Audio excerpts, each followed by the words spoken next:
ঢাকা শহরটা অদ্ভুত। এখানে কেউ থামে না। প্রতিদিন হাজারো মানুষ নিজের স্বপ্নের জন্য ছুটছে।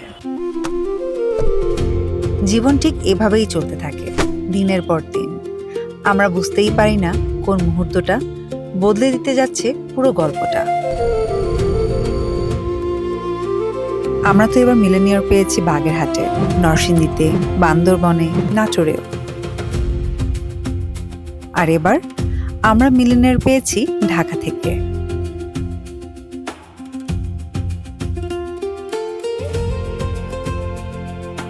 ছোট থেকে ইচ্ছে ছিল নিজের কিছু একটি করার, তাই বিজনেস শুরু করি। দিনের শেষে ভালো লাগে এটা ভেবে নিজের মতো কিছু একটা দাঁড় করাতে পারছি।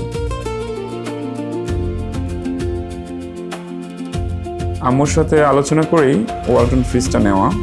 বাংলাদেশের ব্র্যান্ড বলে একটা কনফিডেন্স ছিল, আর অনেস্টলি স্পিকিং ডিজাইন আর স্পেস দুটোই পারফেক্ট লেগেছিল। ওয়ালটন ফ্রিজ কেনার পরে আমি একটি মেসেজ পেলাম কিছুদিনের মধ্যেই, যেখানে লেখা আমি নাকি মিলেনিয়ার।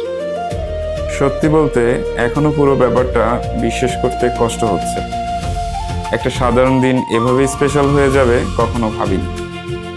10 লক্ষ টাকা আমি পেয়েছি ওয়ালটনের পক্ষ থেকে। এই শহরে মানুষ প্রতিদিন অনেক সিদ্ধান্ত নেয়। কিছু সিদ্ধান্ত শুধু জীবন সহজ করে, আর কিছু সিদ্ধান্ত জীবনটাই বদলে দেয়। এই শহর থামে না, আর স্বপ্নও না।